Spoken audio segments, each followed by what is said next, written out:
आदरणीय दिदीबहिनी तथा दाजुभाइहरू नमस्कार। आज म एउटा विशेष घडीमा तपाईहरूसँग मनका केही कुरा राख्न चाहन्छु। हाम्रो देश फेरि इतिहासको महत्त्वपूर्ण मोडमा आइपुगेको छ।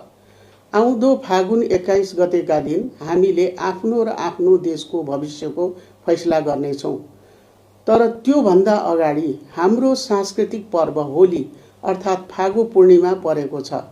रङ्गहरूको यो उत्सव र निर्वाचनको यो तयारी दुवै हाम्रा लागि उत्तिकै अर्थपूर्ण छन्। मैले यो जिम्मेवारी सम्हाल्दाको समय तपाईहरू सबैलाई सम्झना नै छ। जेन्जी आन्दोलन पछिको त्यो परिस्थिति जटिल, संवेदनशील र चुनौतीपूर्ण थियो। सडकमा युवाहरूको आक्रोश थियो, सबैको मनमा डर थियो र देशकै भविष्य अन्योलमा थियो।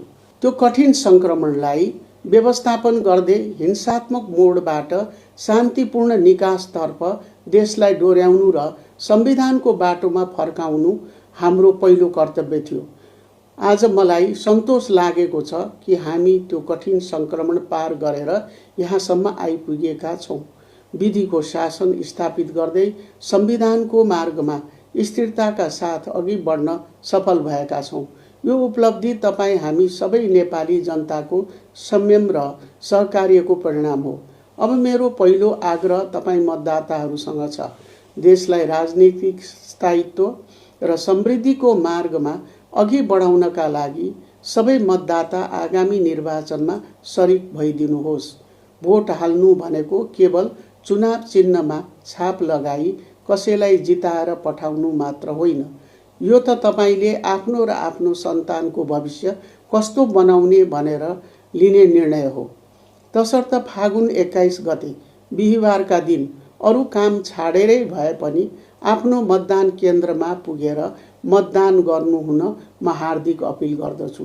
दोस्रो कुरा, निर्वाचनको यस सङ्घारमा म सबैलाई शान्ति र अमन चैन कायम राख्न अनुरोध गर्दछु। शान्ति नै नेपालको असली पहिचान हो। चुनावमा स्वस्थ प्रतिस्पर्धा हुन्छ, फरक विचार हुन्छ, तर हामी बीच मनमुटाव र वैमनस्य हुनु हुँदैन।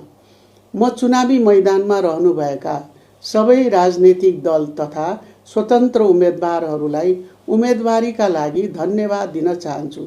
तपाईँहरूको सक्रियताले नै हाम्रो लोकतन्त्र जीवित रहने हो।